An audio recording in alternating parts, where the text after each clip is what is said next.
So a couple weeks ago, I had seen that Trump was doing like this interview saying how the math isn't mathin', right?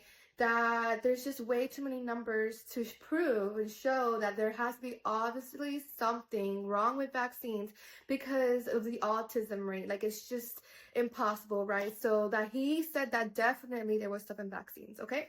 I want to make this clear. He's known the entire time. They've known the entire time what is in vaccines, all right? The only reason why they are admitting to it, right? Oh my gosh, there must be something. Is because there has been circumstantial evidence, all right? It's because people have gone out of their way to prove this, scientists, because of these conspiracy theorists, all right? And I want you guys to know that more change would happen. I'm not saying this for every single conspiracy, okay?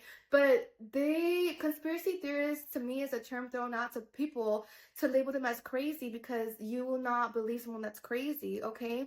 But we have to understand that these are our own people. They don't gain anything from telling us these things, all right? And that if we weren't so quick to label people as conspiracy theorists, we would see so much more change. Like, why do you think it took so long, so many years, for them to admit to bad stuff being in vaccines? It's because for so many years, the entire population, most of the population, labeled this as a conspiracy. So there was no reason to cause change. It was only when scientists, like I said, and other people went out of their way to prove this, that they had to suddenly own up to it and now possibly cause change, right? And this just applies to most of the conspiracy theorists, you guys. We need to be not so quick to label things as conspiracies because the thing is that most of these things come from have a valid foundation, okay?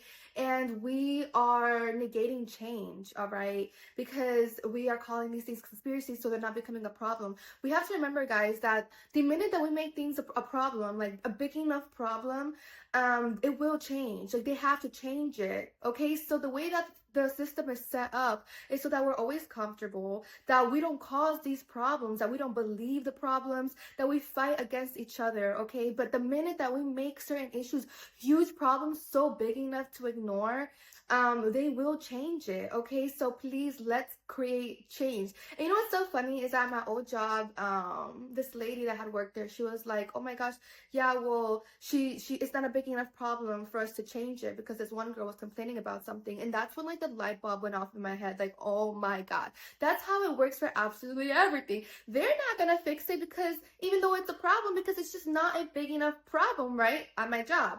So that's the same thing, okay? Yes, we have problems, but they're not big enough for us to change it. Let's make them bigger problems, okay? Let's make them huge problems so that we can change everything, all right? We gotta make the stuff that bothers